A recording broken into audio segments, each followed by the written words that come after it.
Hello.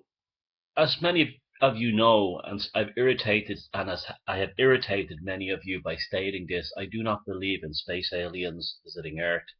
I don't believe in, well, it's not that I don't believe in them. I've seen zero proof that aliens have ever visited Earth, that aliens from other worlds, interspace aliens, intergalactic aliens, have absolutely any interest in this planet, if they do exist, and I've seen no proof they do exist.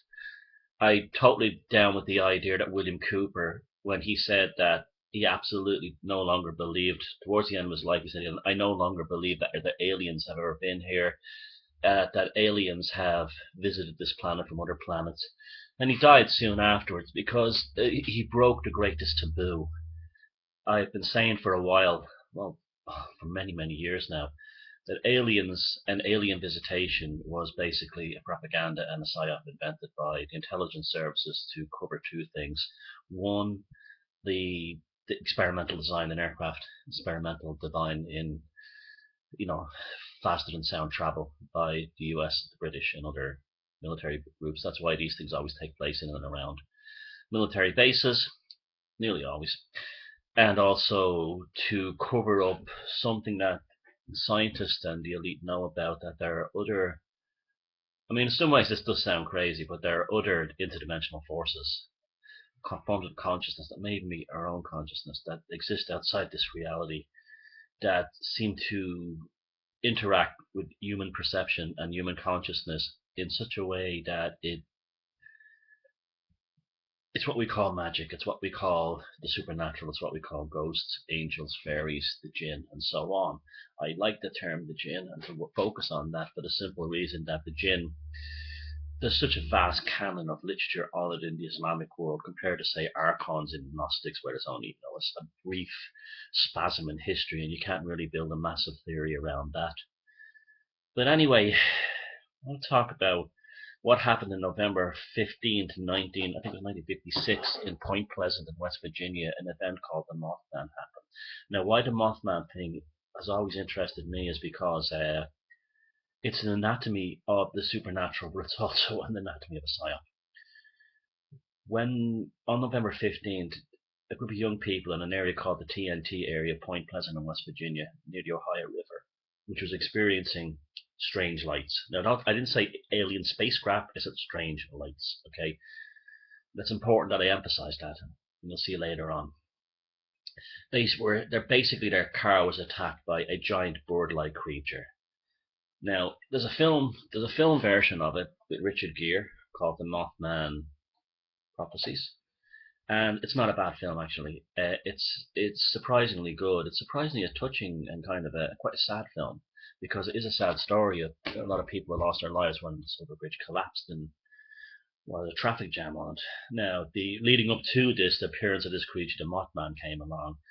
Now, I was so taken by this story that I've actually done, over the years, I've done paintings on it. Like, this is one I've done of the Mothman coming out of a kind of an interdimensional other reality into this reality on the road in West Virginia. There's the telegraph poles. And this other one, which is when I started to understand the story better in my own mind, is really talking about how the forces that be played with the idea of what the Mothman was to kind of shift the consciousness of the people of that community.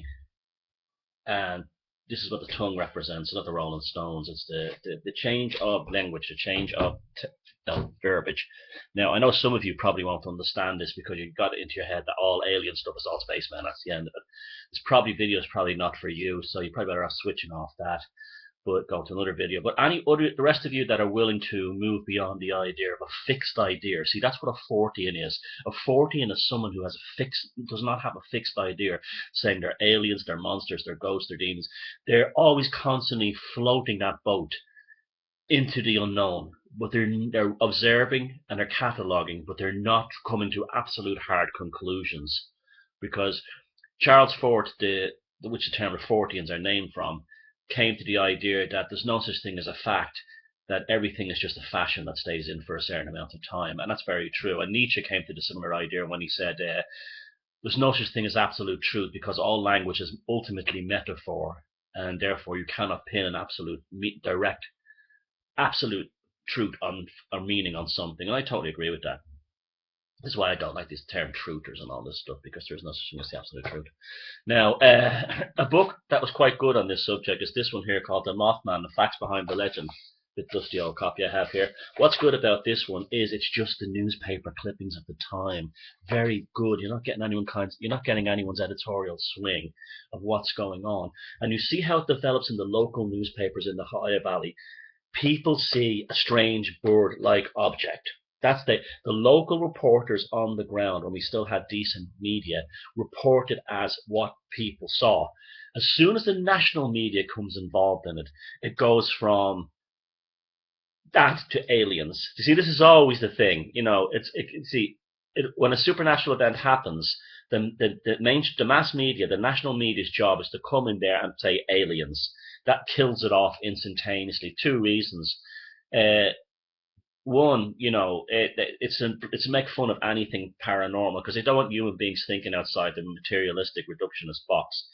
And two, it's also to calm public fears. There's an idea that we can take on the aliens or that kind of thing, or people are familiar with aliens ever since Orson Welles' War of the Worlds radio adaptation.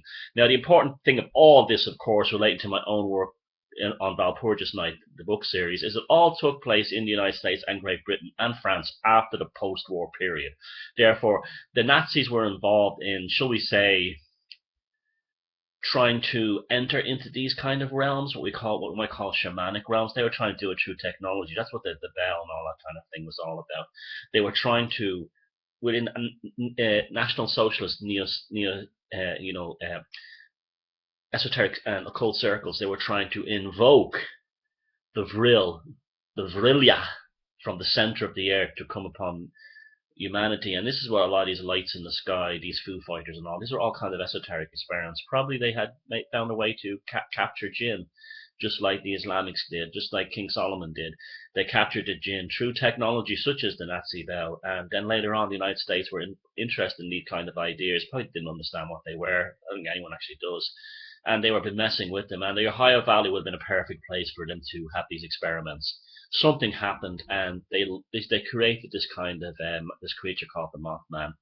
It's an amazing story. I believe the testimonies of all the people, and not one of them is lying. The newspaper articles, and if you read them, are tremendous. They're just an insight into kind of like why people wouldn't lie. And they're not hillbillies, rednecks, or drunks, and anything like that. There are people who encountered something truly amazing that was probably a result of military experiments in the Ohio Valley. And had it anything to do with the collapse of the Silver Bridge? I do not know, but it clearly states that National Guard were in the area having a drill, where we heard that one before, the day before the bridge went down. So, but I'm not going to speculate that was one thing or another. So there you go. When you hear about lights in the skies or strange objects moving, or you see videos, the reason why you assume it's alien beings is because that's been predictively programmed into you. They've always wanted you to think space brothers or space invaders from another planet. And that's because it stops you from asking further questions, because they're questions the authority can't answer, because they're more terrified of it than anyone else. So the Mothman, check out the original book by John Keel, it's very good too.